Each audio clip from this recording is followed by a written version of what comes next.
Chers frères et sœurs bien-aimés dans le Christ, aujourd'hui nous célébrons le 7e dimanche des Pâques.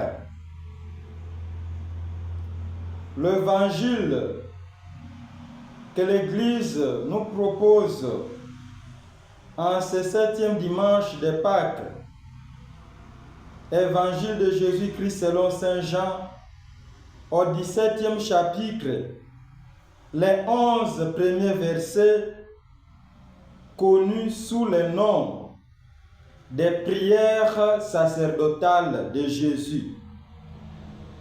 Met à lumière, chers frères et sœurs, Jésus comme grand prêtre, scellant l'alliance nouvelle, glorifiant le Père par sa passion, par sa mort, et offrant la vie éternelle. Ce passage central définit la vie éternelle comme connaissance intime de Dieu et unit Jésus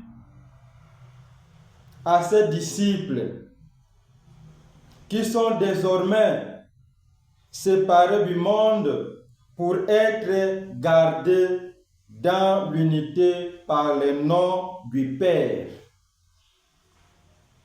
Dans cet évangile, nous avons quelques thèmes théologiques clés à vous proposer. 1. L'ère et la gloire. Dans l'évangile de Jésus-Christ selon Saint Jean, l'ère de Jésus est celle de sa crucifixion. L'ère de Jésus est celle de sa mort. L'ère de Jésus est celle de sa résurrection. Considérez non comme une défaite, mais comme l'acte de glorification suprême.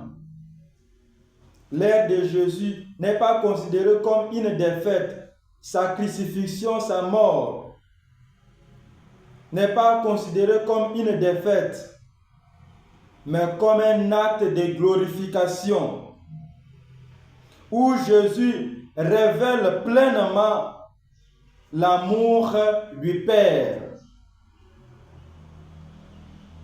Deuxième chose, dans cet évangile, nous avons la vie éternelle comme connaissance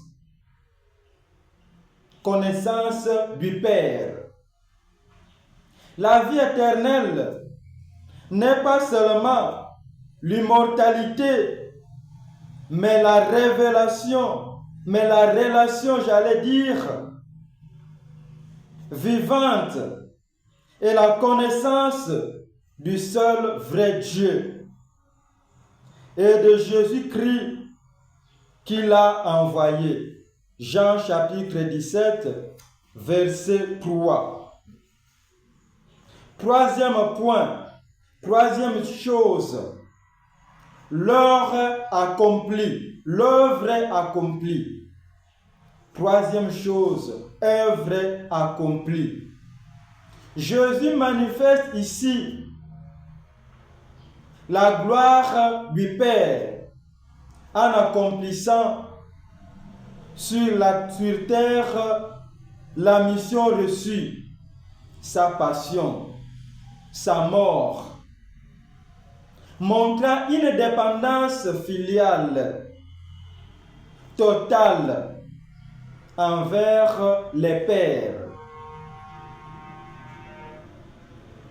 L'œuvre accomplie. Lorsque Jésus parle, l'heure est accomplie. Jésus veut montrer aux yeux de ses disciples sa mort est l'accomplissement total de son œuvre. Il fait la volonté de son Père. Quatrième point, les disciples entre le Père et le monde. Ici, Jésus prie pour ceux que le Père lui a donnés ses disciples. Ils sont dans le monde, mais n'appartiennent plus au monde. N'appartiennent plus au monde, ils n'appartiennent plus au système qui oppose à Dieu. Nous aussi, nous sommes dans le monde, mais nous n'appartenons plus au monde. Nous n'appartenons plus à tous les systèmes qui opposent à Dieu. Cinquième et le dernier point, l'unité et la sainte grâce. La prière de Jésus ici vise à ce que les disciples soient un. Vise à ce que nous qui sommes chrétiens, nous qui sommes croyants, que nous soyons un. Comme nous sommes un, comme lui et le Père et l'Esprit Saint sont un. Une unité qui trouve sa source dans la communion trinitaire. Mon frère, ma soeur, ensemble on est plus.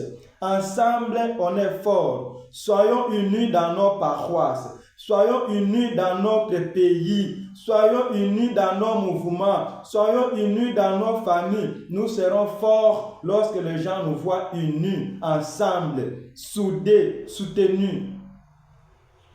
Pas une unité dans le mal, mais une unité dans les biens, dans les bons.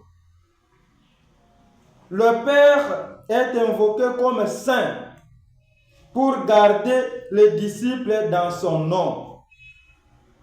Ces passages, en résumé, soulignent le rôle médiateur du Christ qui, retournant vers le Père, laisse ses disciples dans le monde comme porteurs de sa mission, unis par sa parole. Le Christ nous laisse dans ce monde. Le Christ nous laisse dans ce monde comme porteurs de sa mission. Et nous sommes unis par sa parole et guidés par l'Esprit Saint.